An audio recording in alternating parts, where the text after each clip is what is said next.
Okay, so very weird experience my ex-girlfriend and I had back in '04 and '05 in rural Louisiana.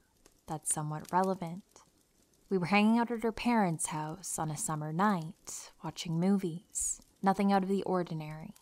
We were around 16 or 17 at the time, so when 12:30 to 1 a.m. rolled around, it was time for me to head home. I didn't have a vehicle at this point, so she usually dropped me off. Keep in mind, this is a rural area in Louisiana, and we lived in the complete opposite sides of town. At this time of night, there were hardly any cars on the road, and it was rather spooky driving through the wooded areas to get to my place, which was secluded, to say the least. We're about halfway to our destination, and in mid-conversation, she stops talking and asks me if I've noticed the headlights that have been behind us for quite some time. I replied no, that I hadn't noticed, but I assured her there was nothing to worry about. We continued our conversation, but now I'm really paying attention to the headlights behind us, and I notice they're getting closer. To get to my house, there were a lot of turns down roads that weren't main roads, and these headlights were staying with us. At this point, panic starts to set in for both of us as we try to come up with like a worst-case scenario plan. I thought of just pulling into the first driveway, but then thought, what if no one's home?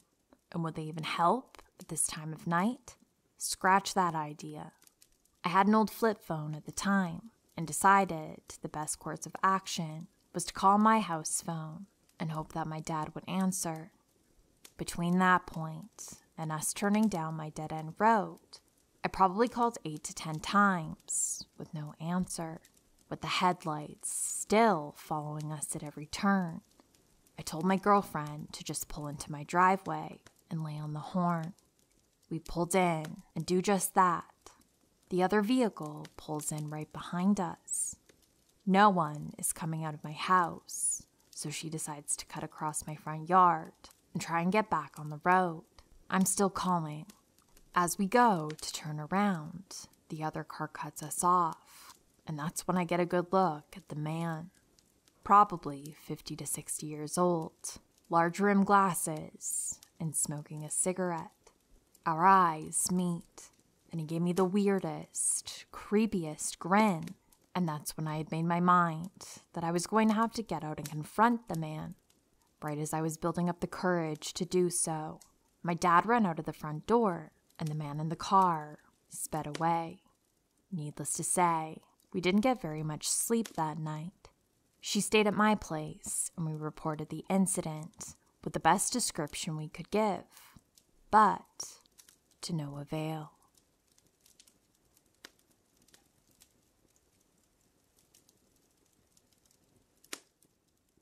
I was selling my old car as I had bought a new one.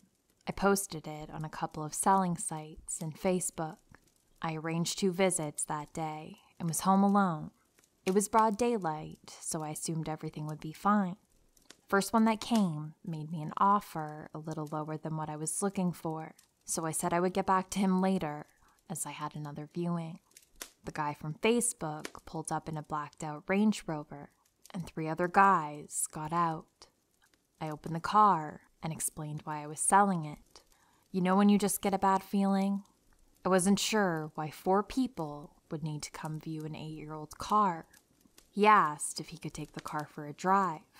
At this point, I wasn't going to get in the car with him, so I said, yeah, take it. I shall wait here with your friends. He asked me to get in the car. What if he just took it? I said, well, it wouldn't matter. That's what insurance is for. I was not getting in the car with him. The 3 guys left, didn't speak to me, just to themselves, and I couldn't understand. But it made me feel very unsure if the car would come back. The car was not worth putting up a fight over. I was questioning my life choices when he pulled back up. He got out and offered the same as the other guy earlier, buying the car for his daughter. He wanted me to get into the car with him to go collect the cash. I said it was fine, his friends could take him if he needed to go, but I had another viewing, and I would contact him later. I didn't want to walk back to my house, as I had now decided to sell to the other guy, as they were just giving me the creeps. He then offered more than honestly the car was worth if I went with him now.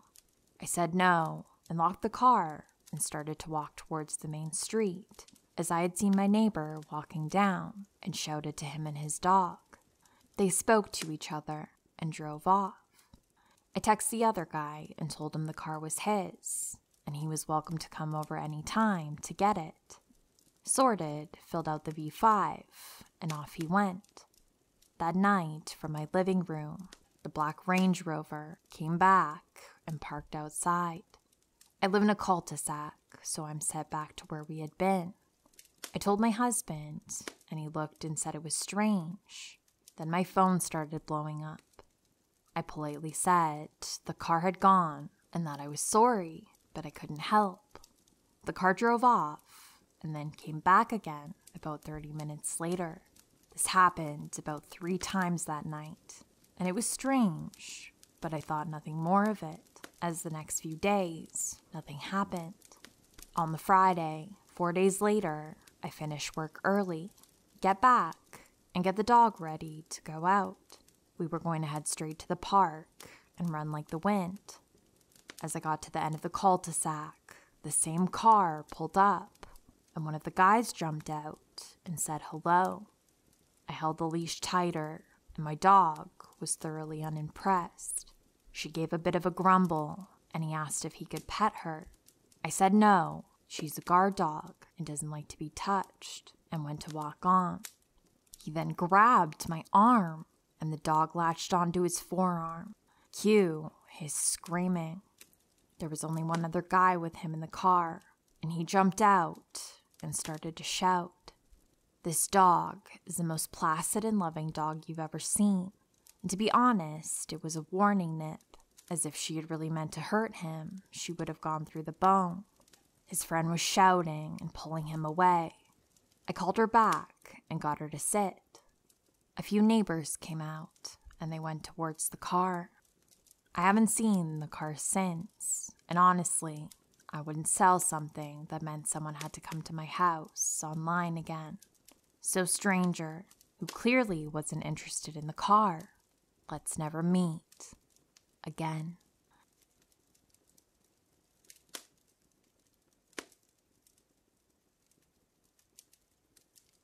I was on vacation with my family when I was about 14. I was in the pool, which had a bar attached, and I was casually talking to this group of British people. I want to say it was all guys, but I think I remember a girl with them. I started drinking a bit with them. The legal drinking age was 18, but the people who I was drinking with gave me an extra wristband they had, because apparently they were leaving the resort that day and wanted to give it to someone. My parents didn't know about this, and neither of them knew I was drinking. They were clearly a lot older and kept putting drink after drink in my hand, and I was ecstatic because I was, well, getting drunk in a pool in Cancun and out of sight from my mother. They started to try and convince me that one of the guys in the group was 15 and that I should talk to him because he liked me. Even then, I knew he definitely wasn't 15, but he also wasn't as old as the others, who seemed to be in their late 30s. In hindsight, I'm thinking mid to late 20s. I was young and just thought they were joking around with me. They kept telling me he liked me and I should go hang out with him. I laughed it off the first time, but they kept suggesting. Keep in mind, this whole time, my dad was in the same pool talking to his friend, and he had his eyes on me for almost the whole time. My parents are very strict. He didn't know what I was drinking was alcohol, and the pool was big enough that you couldn't hear what was being said. At that point, I was totally wasted, and my first time actually getting seriously drunk. I don't even remember leaving the pool with this guy, trying to tell me he was 15, but apparently my dumbass did, because I remember thinking he was cute. The resort is huge, and I don't know how I don't remember walking through the whole thing and not remembering it. The next thing I remember is walking and approaching a bus stop that was a 10-minute walk from the resort, I know it was 10 minutes because my family and I often went to this bus stop to explore Cancun. He told me I had a nice body and asked me if I ever had sex. I just started laughing, and he sat on the bus bench and pulled me onto his lap. At this point, my world is spinning, so I don't protest, even though I remember thinking I wanted to be back at the pool. It was then that something beautiful happened. I threw up all over him. Remember, I'm on his lap at this point, so it was like right in his face and on his chest, and kept throwing up, like the Exorcist level projectile vomiting. He was extremely grossed out, and I don't remember what he said, but we ended up walking back to the resort, and I never saw him again. I remember feeling so embarrassed, which is ridiculous in hindsight. I wobbled back to the pool area covered in throw up, where my mom had called the police, and her and my dad were freaking out. My mom's piercing voice sobered me up a bit, because I remember these parts a lot clearer, even though they're still hazy. They saw how drunk I was, and demanded to know what happened, so I told them. Then they got furious. My mom was adamant on finding that guy or his friends who had all disappeared from the pool. I didn't really see what the big deal was back then and why she wanted to find them. To this day, I think about what would have happened if I hadn't thrown up like that and actually left with him. I was 5'2" and 14 years old, and he was at least a foot taller than me, and definitely not a minor. I remember when he was close to me, with no one around, and even in my extremely drunk state, I started to get a bit nervous. My parents took me back to our hotel room, and I spent hours in the bathtub just throwing up. My mom was furious, like completely livid. I wasn't too surprised at that, because she yelled at me over trivial things all the time.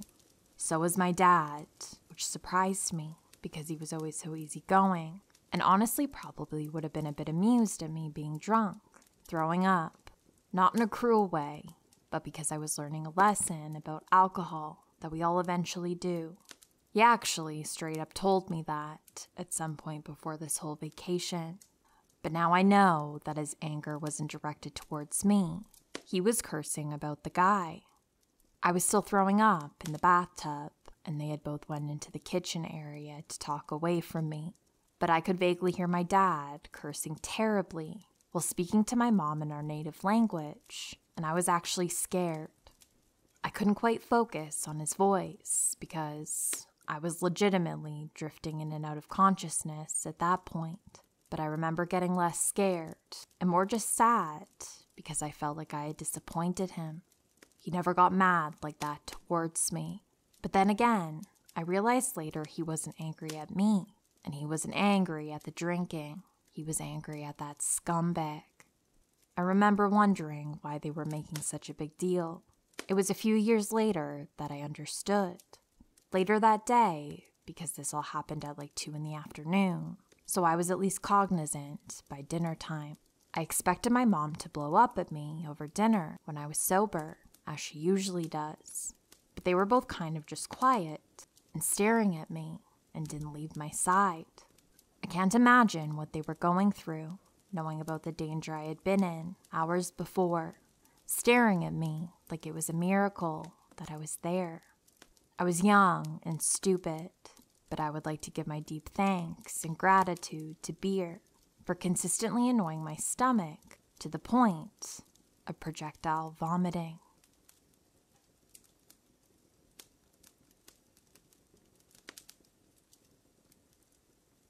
So, let me get a couple of things straight. Our little village was the kind of place where everybody knows everyone, and I could count the amount of houses on 2 hands. We were a really quiet and close-knit community, and nothing ever happened there, proper out in the stick stuff. One night, a few years ago, my mom and stepdad had gone out to this concert and left me in charge of my little brother and the dog. I wasn't very old, about 14, and I felt really proud that my parents trusted me enough to do that. I thought I was a pretty cool big brother, and I thought we'd be doing cool babysitter stuff, like staying up late, eating pizza, etc. I'm kind of glad we did, because I don't know what would have happened if we hadn't. At about 10:30, the power cut out. I didn't think anything of it, because the weather hadn't been great lately, and I figured that had something to do with it. I got some candles out of the cupboard and lit them, and put some of our favorite songs on. As soon as I sat back down, Sonny, my little brother, turned to me, and being the weird little kid he was, told me very calmly that someone was outside. I was a little perturbed by him, but the dog hadn't done anything, so I presumed it was just the neighbors or something. He just shrugged and went back to his drawings. There's a running joke in our house that you don't need a clock with the dog around, because he's such a creature of habit that he'll consistently get up at the exact same time every night to tell you that it's time to initiate his nightly go-to-bed protocol. It was about 3/4 of an hour after the power went out that my dog decided that now was the time. I told Sonny to go get the dog his biscuit while I let him out for a piss. Now, our kitchen is an extension to the original house, and so as such, has a flat roof that's competitively low to the ground compared to the rest of the house, and offers easy access to the bathroom window.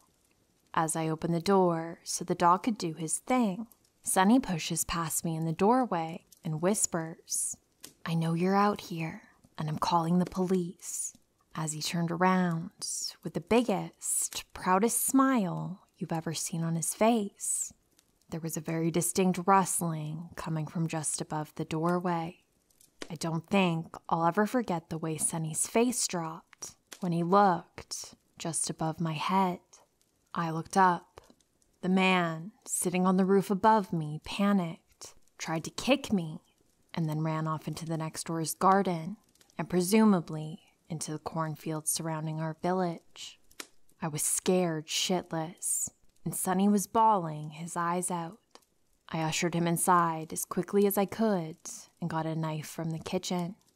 We both went into his room, and I told him to try and get some sleep while I waited for our parents to come back. It was an agonizing, long 4 hours before they did. My stepdad immediately went outside to check to see if everything was all right. I heard them talking about how something had smashed the fuse box. Obviously, we called the police, but they didn't come until later that day. They did a search of the immediate premises and found a makeshift bed in a nearby disused barn, along with pictures of silhouettes of us in the shower through the frosted glass. I think it's pretty safe to say the whole experience definitely shook us up. We moved out as soon as we could, but I still shut curtains whenever I can, and I see shadows underneath every door I see. Sonny keeps quiet about it, but I'm not sure if that's just because his brain has cut it out or what. So yeah, weird kitchen roof stalker, let's not meet.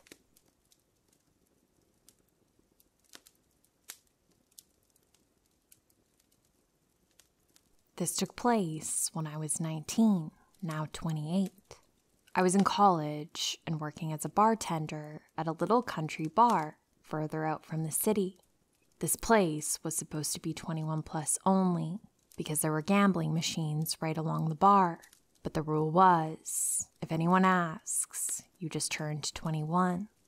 For the most part, I loved the job and I loved the money. After a few weeks, I came in at 8 p.m. to start my shift, and it was already a pretty good crowd to be a weeknight. I made my rounds and see an attractive guy, and his beer is empty, so I ask if he needs another.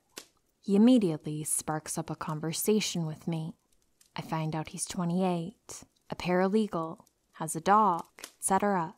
He finishes up his beer and leaves me a $20 bill as a tip, with a rose he made out of a bar napkin.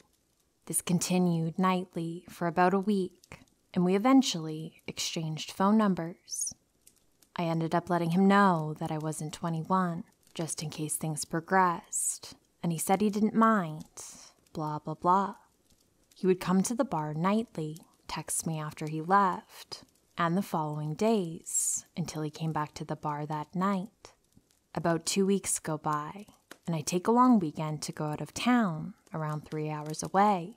It was St. Patrick's Day weekend that year, so my friends and I went to party, of course.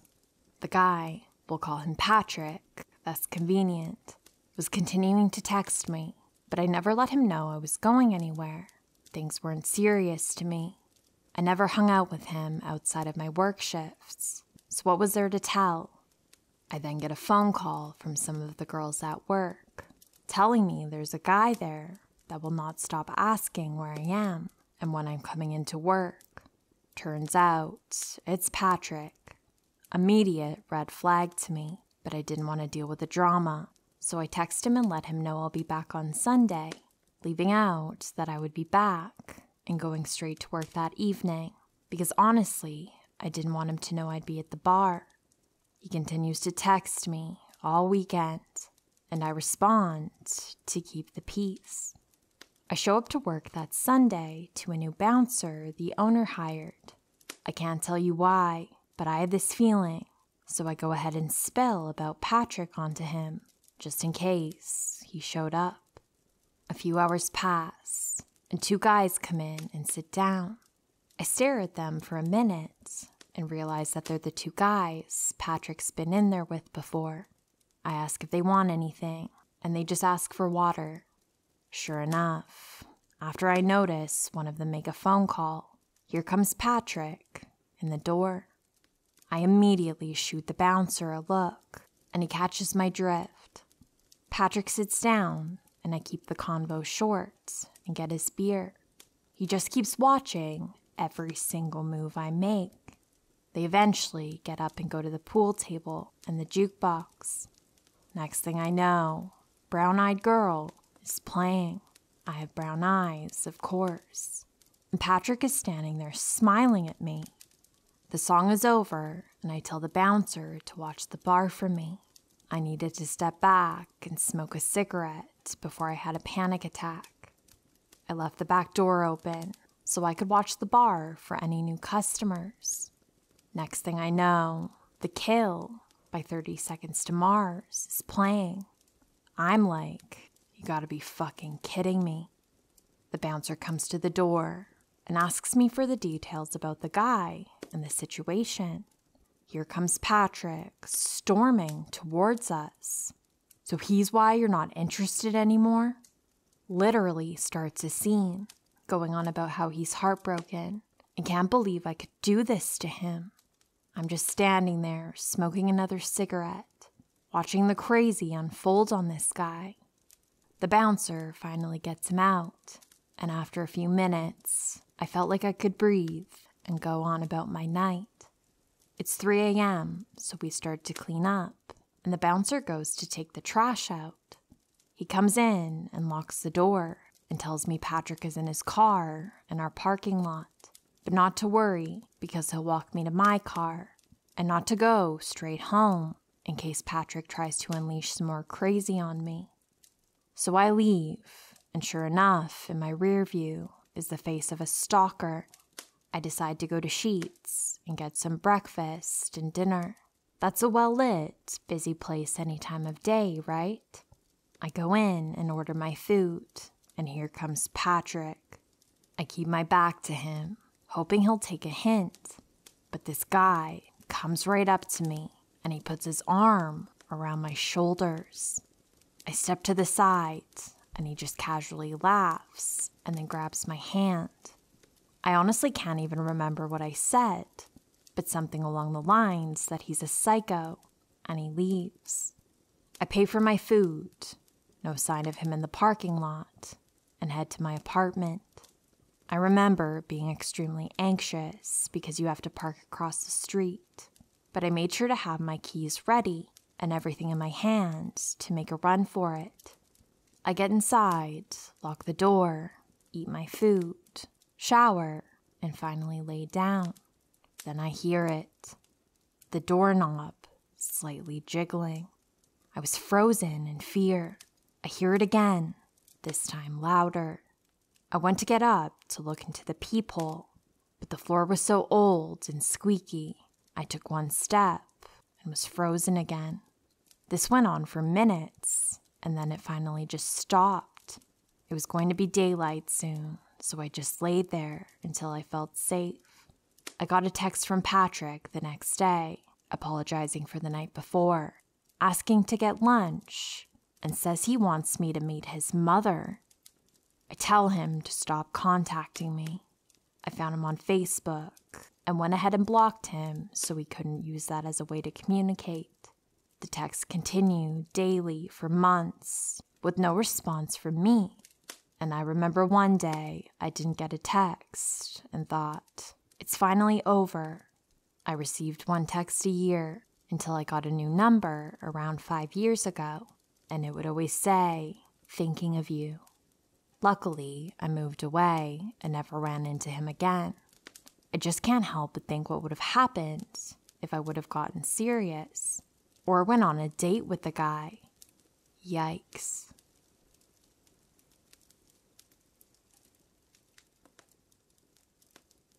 In the 8th grade, I had a stalker, one that I never saw and one that never said anything of malice towards me. Back in the 8th grade, probably halfway through the school year, I received a phone call from an unknown caller. Usually, I would not answer for a number I didn't recognize, or sometimes I would do so in an accent, but I would always hang up after a second or two. Things changed, however, when the second I answered, I heard a man say my full name in a questioning tone, like if he was asking for confirmation that this was me. Being just a kid and thinking this was one of my parents' friends or someone who I could talk to, I told him that it was me.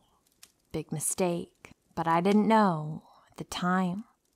That first phone call I don't remember much of, except that he hung up not long after I said that it was me.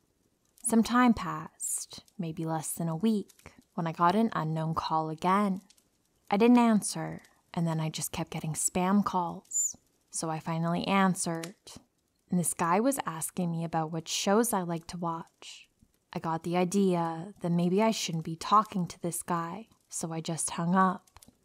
Not much longer, another couple calls came in, until I said to stop calling me, and he responded something to the effect of, hanging up mid-conversation is rude. My dad heard me and asked who I was talking to, so I told him I didn't know and handed him the phone. My dad asked who it was and to stop calling my number in his angry dad tone. Then he got a confused face for a second, before getting really angry and shouting at them before they abruptly hung up.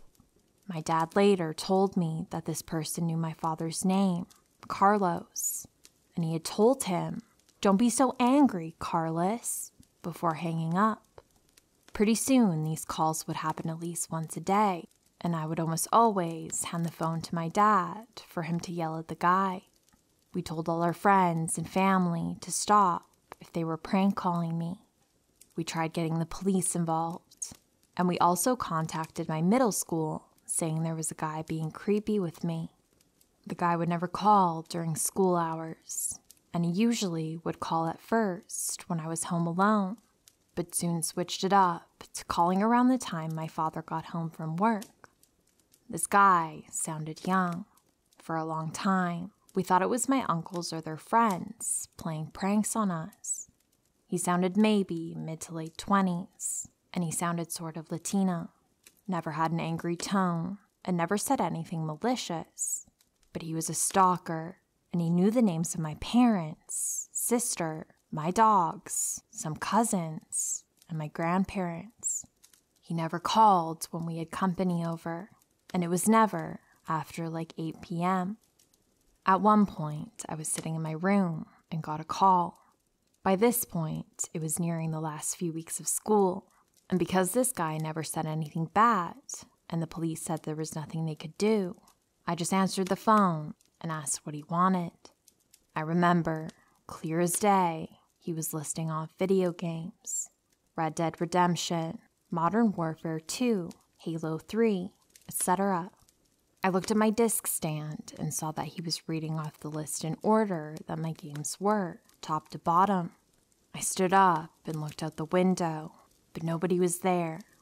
After the list was done, I just stood there, and he told me something about me having good taste in games, and that we should play sometime.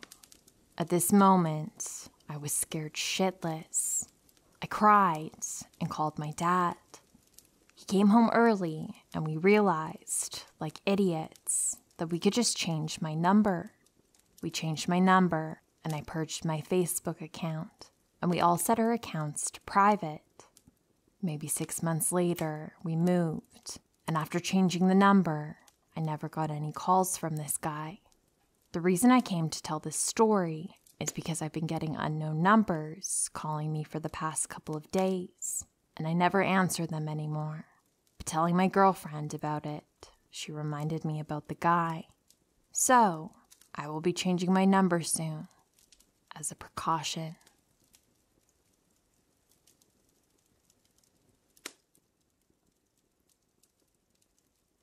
In my last year of college, I picked up a job on campus, working at the front desk in one of the residence halls. This meant that I would be working weird overnight hours, but being the night person that I am, I was all for it. At the start of spring semester, a new student named Ryan moved into a vacant room on the first floor, not far from the front desk I sat at 3 nights a week. Ryan was a tall, lanky, 20-something-year-old guy with blonde hair who showed no expressions and seemed to be a bit socially awkward. He had an off vibe about him from the start. In that first week, he came to the desk frequently to ask questions, and I gave him the best advice I could. Well, my kindness might have been a mistake. About a week later, I'm sitting at my shift, 12 a.m. to 6 a.m., just minding my own business and catching up on some homework. Ryan comes running down the hall. He starts a conversation, trying to get to know me. I'm being polite and listening, knowing he probably hasn't made a lot of connections yet, being new. Well, he shifts the conversation and starts talking about religion, rambling on for the next hour and a half about biblical plagues, the world ending, how the peace sign and other various hand signs mean that you praise the devil, inquiring my own personal beliefs, aggressively telling me that I'm going to hell, even though I told him I was also a Christian, and how he desired to join the jiu-jitsu club so he could learn how to crush someone's windpipe. All while, I'm just listening, only having said a few words. Red flags were going up in my head the whole time, realizing that this guy might not be stable. He's pacing the floor and raising his voice at me, so I started recording the conversation in case I needed proof for my boss, or if something happened. I even had the campus police number pulled up on my phone because the conversation started to get extremely uncomfortable, and he had a lot of anger in his voice. He would stare at me without blinking when he talked. As he carried on, I started to ignore him, hoping that he would leave, for it was almost 2 a.m. at this point, and I was all by myself. Luckily, he eventually went to bed, and when he did, I called my boyfriend immediately, almost in tears, to tell him what happened. Over the next few days, my coworkers would update me that Ryan had come to the desk looking for me, asking questions like, what is her work schedule? And where does she live? Knowing that I work mostly nights, this was unsettling because I did not like being at the desk alone with him. This continued on over weeks, where he would come to the desk and ramble for an hour or more about unsettling ideas and his religion.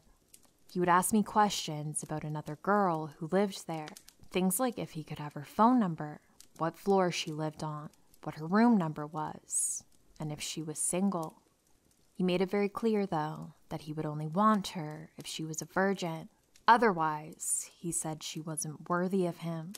Just very odd things to tell someone who sits at a desk in the middle of the night. It got to the point that if I heard a door open on the first floor, I would run to hide in the closet so he wouldn't know I was working. Sometimes my boyfriend would come sit there with me if Ryan wouldn't leave. Another night, specifically, I texted a coworker to call me from the front desk phone and say that there was an incident they needed help with on the 3rd floor so I could escape. He tried to follow me upstairs, putting his hand on the elevator door so it wouldn't shut. I pretended like I was taking a form up to my coworker and hid out in the 3rd floor common area for about 30 minutes, hoping he would be gone. When I got off the elevator, right as the doors opened, I saw his expressionless face staring back at me like he waited that whole time for me to come back. I acted like I got the wrong form, switched it, and headed back upstairs for another 45 minutes to be sure he was gone. Luckily, when I came back, he was. I eventually brought it up to my boss, as did a few coworkers of mine who were worried about my safety since it was always the middle of the night, and he decided to feed off my vulnerability of being alone. She ended up having a conversation with him because he was making a lot of residents and staff uncomfortable, and saying the next time he gets a complaint, they're filing it with campus police. After the first 2 months, I didn't have any other issues with him, but I always hid anytime I thought he was coming. Leaving work was very scary because I had to park so far, and the parking lot wasn't lit very well. But I'm very thankful nothing bad ever happened. I hate to think about how long this could have gone on for, or what would have happened if I said the wrong thing during one of those creepy nights.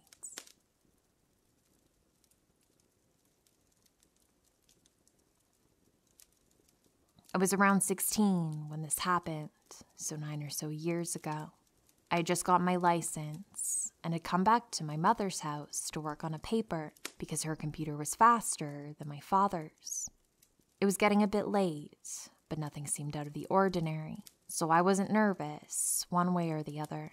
I took a break from the paper and headed to the bathroom, which is at the back of the house and is the outside wall to the backyard. It has a small window in it, and just as I was about to turn on the lights, I heard a noise. Not especially close, but somewhere from the back of the yard. I went to the window and looked out, at first seeing nothing, but then something ran across the yard, which I didn't think much of because I live in the suburbs, and my house borders 2 streets. It wouldn't be uncommon for kids to cut through my unfenced backyard to get to the other street. But even though I had rationalized what it could be in my head, I was still a bit uneasy. I was home alone, and neither parent would be home soon. Both parents work second shift in aerospace companies, which left me a little bit paranoid. I went back to the living room, which has a huge window facing the front yard and a glass door to the backyard. For a few minutes, I heard nothing else, so I started to relax. But then I heard soft noises coming from near the back door, like someone stepping really quietly, trying not to make a sound. Cue the adrenaline. I called my dad and told him as softly as I could what was going on. He had someone else call the police and stayed on the line with me as I got my keys and made my way to the opposite side of the house where the driveway and my car was. He didn't want me leaving the house, really, but there was no way I was staying. So the plan was to get to him, then drive back together to meet the police. I can't really describe how scared I was when I left the house and ran to my car. My whole body was just focused on unlocking and starting the car, then tearing the hell out of my driveway. My dad's company was a short drive away, and when I got to him and got back to the house, we were met by police who had found the house lit up. Every light in every room on, every door, even to the attic and the basement, open. But nothing was taken or touched, which to me is the scary part. The fact that whoever it was wanted to fuck with our heads and just really scare me. I have never slept well in my mother's house after that, and I was more than a bit relieved when she moved.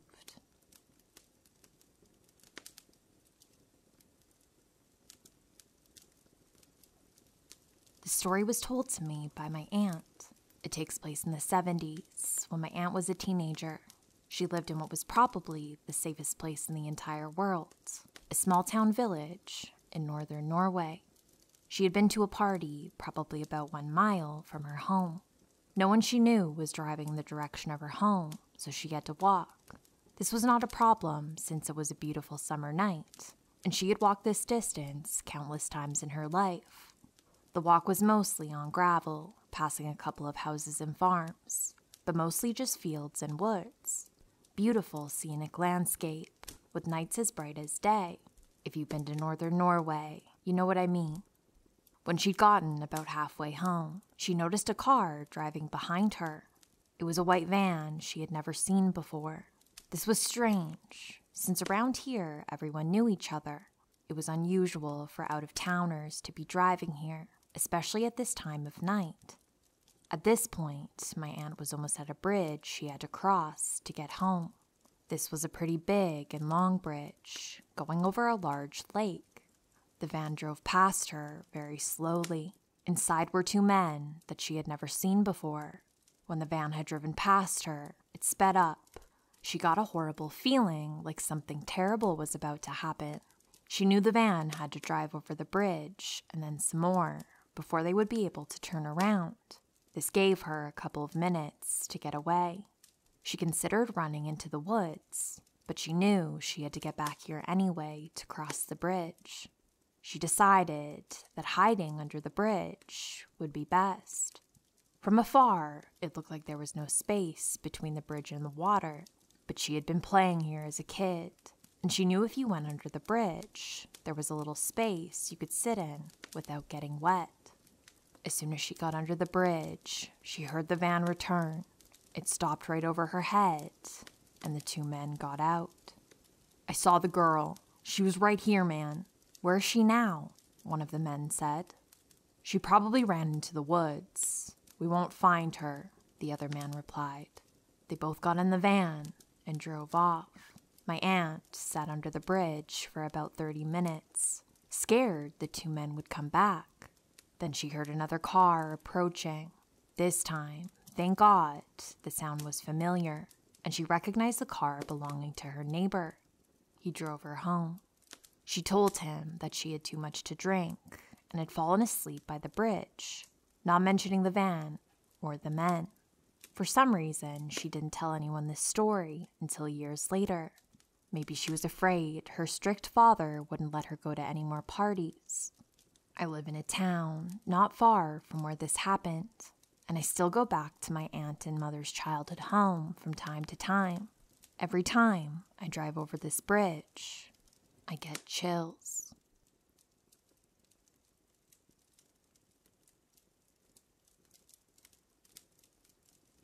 I'll keep this as short as I can.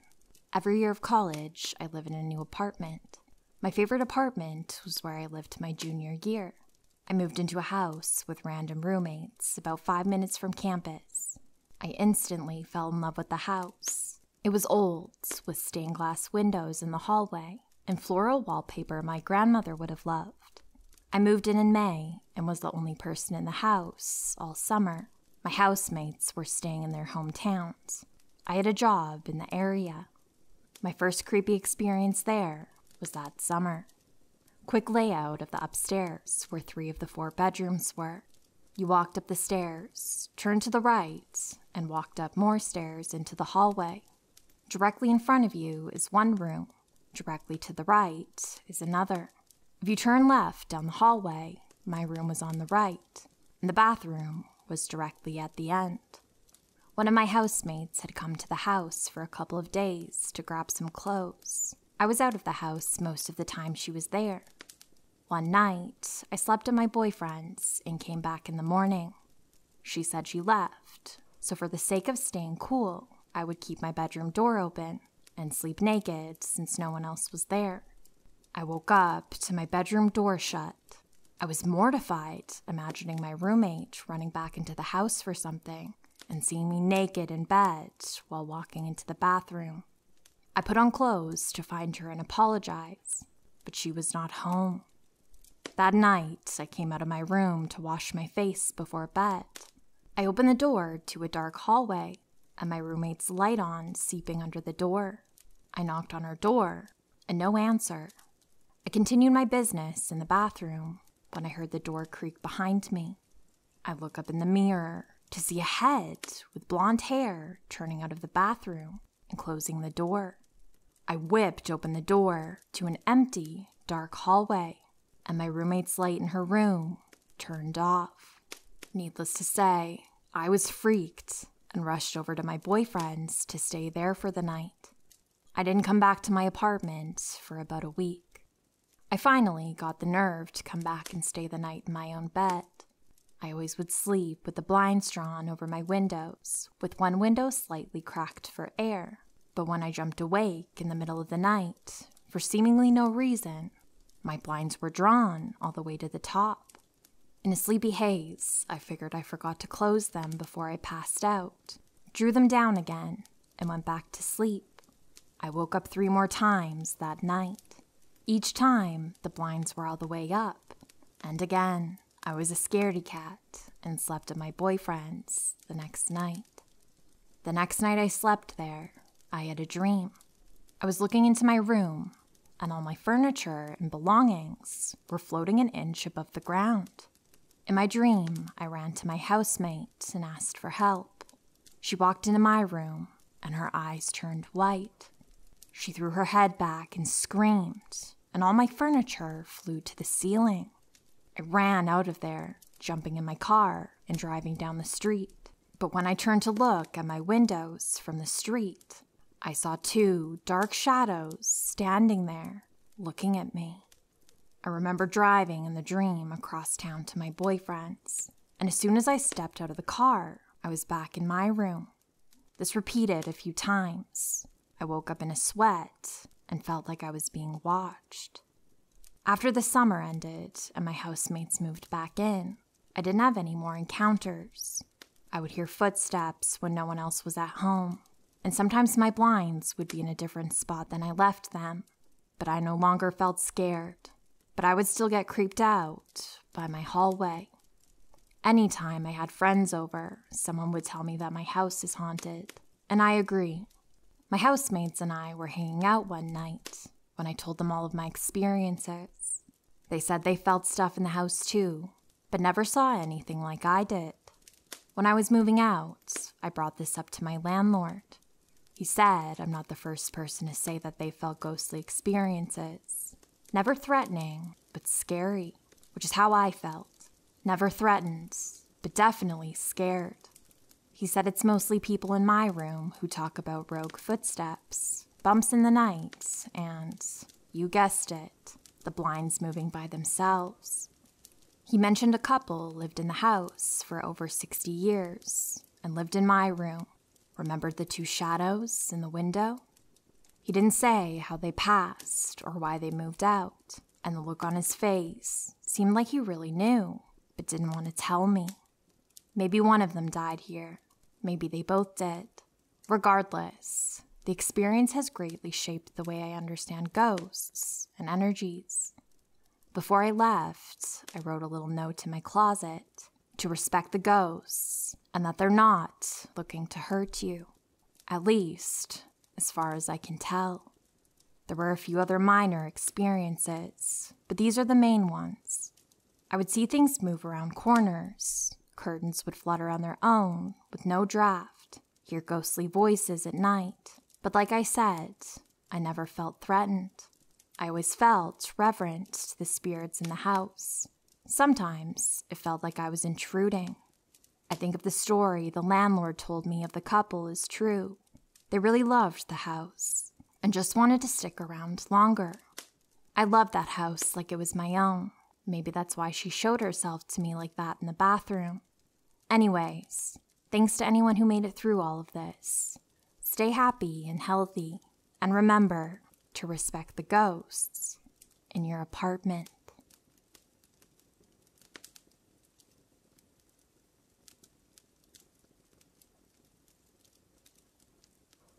This happened to me when I was in high school. I was at my friend's house at the time, who lived in an apartment building. She had a neighbor who lived upstairs and was a few years younger than us, who we hung out with when I visited my friend's apartment. On this specific day, my friend's neighbor mentioned that she had a Ouija board and asked if we wanted to use it with her.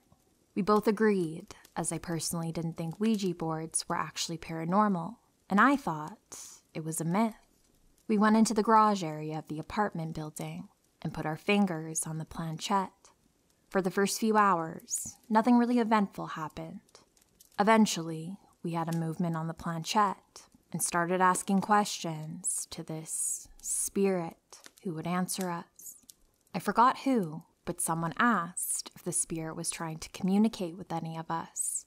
Interestingly enough, it spelled out my name. I was skeptical and thought it was one of my friends messing with me, so I asked what its name was. It then spelled out my grandmother's name, who died 6 months before the Ouija board encounter.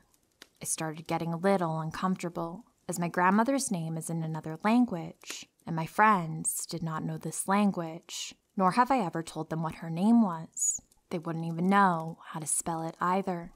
Weirded out, I asked what my grandmother wanted.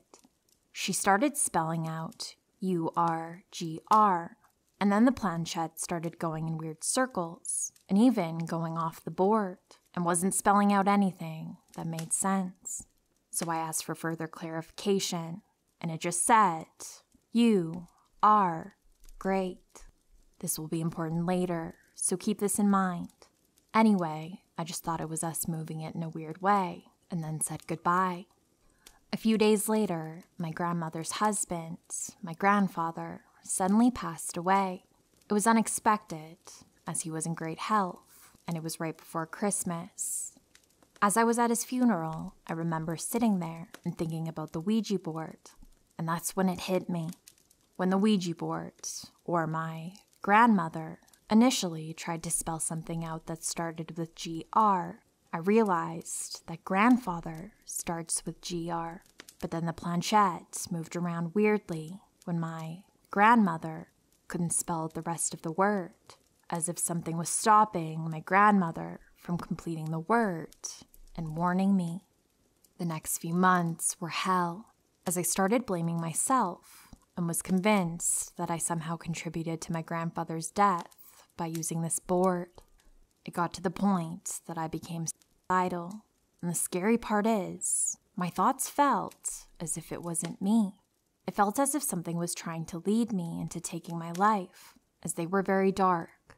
I can't explain it, as it might have been guilt, but I felt like something was watching me all the time, and I felt a strange presence in the next few months after using the board.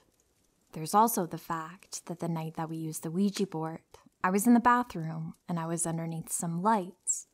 I had a strange feeling and felt that I needed to walk away. Right when I did, the lights shattered and would have injured me if I was standing underneath. I eventually confessed to my mother about the Ouija board experience, and right when I did, I felt a giant weight off of my shoulders. The negative and dark thoughts were slowly disappearing, and I started to not feel the dark presence anymore when I overcame these thoughts. However, I was still wondering if the spirit I contacted was even my grandmother. I also wondered if I imagined this dark presence and the dark thoughts I had. Fast forward, I was at an overnight event at my school, and another friend brought a Ouija board. I decided to use it one more time with this friend and find some answers. At one point, the Ouija board said it was trying to contact me specifically. When we asked who it was, it then started spelling out DEV. We started panicking, but then it spelled out to a word that I forgot. I dismissed it and thought it was nothing, but my friend decided to look up the word. A few weeks later, she told me that the word meant devil in another language. It was confirmed to me that it might not have been my grandmother who was contacting me the first time. There was also the fact that there may have been something that was trying to get to me, and it did not have good intentions. To this day, I'm convinced that this spirit only tried to warn me about my grandfather so that when he passed, I would have felt guilty. By feeling guilty, I was more vulnerable to the spirit's influences, to the point that I would almost take my life. I do not know if this is what actually happened, but it's the only logical explanation I have.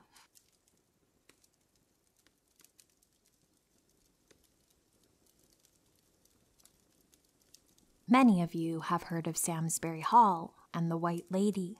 In my whole time working there, I can't say I saw the White Lady, but I did have one encounter that I don't think I'll forget. I used to be a cleaner for the small huts that people could stay overnight in, so I never went directly into the hall, only walked past it when leaving and entering the grounds. But still, scary things happened. I would hear footsteps on the gravel coming towards the hut I was in, but no one was there. I had the occasional knock on the doors and windows, and even heard faint noises and mumbles, but that became normal after a while. The scary part is when the little girl showed up. I was cleaning one day, and it was chucking down, so I kept all my stuff inside and only went out when moving between huts. I heard a very muffled knock at the door, but didn't see anyone at the door window, so I wrote it off as just another scary noise. There was a mirror directly across from the door, and when I turned around to face it, that's when I spotted her. She had fair, pale skin, brunette hair tied into a ponytail with a ribbon, and an oddly fancy but old-looking dress. It was very common for us to host weddings there, but as far as I was aware, there wasn't any that day or the next. When I turned to face the door again, she was gone. Confused, I carried on my cleaning, when about 10 minutes later, I heard a knock again. This time, she was really at the door. I was used to people asking me questions and such, but I didn't know what a child would really want. I opened the door, and she asked if I could help her open the door to the hut across from me. She said her mom was at the cafe, and she forgot to grab the key off of her. I wasn't as hesitant as I should have been, because it was only a little girl. I walked over with her and let her in. I was confused, as there wasn't any luggage in the room. The beds were messy, and it was freezing cold, with a window left open, but no bags. I assumed she had just got there, and her bags were in the car or something.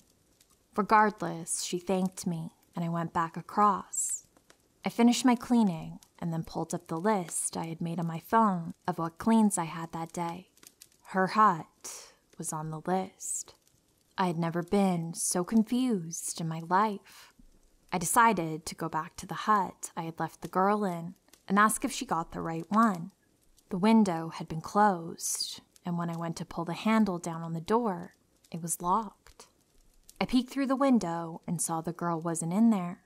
I went back into the room, and it was no longer cold. The heating was on, and everything looked as though the family had just left, like it was a regular clean. I never saw the girl again, but I'm 100% sure she wasn't human. I don't know what I saw and spoke to that day, but it was not a little girl. Hi, friends. I hope you're having a wonderful day and you like these creepy stories. If you enjoyed the video, please take a moment to like, comment, and subscribe if you haven't already. Thank you so much for your time. Thank you for being here. Please take care and sweet dreams.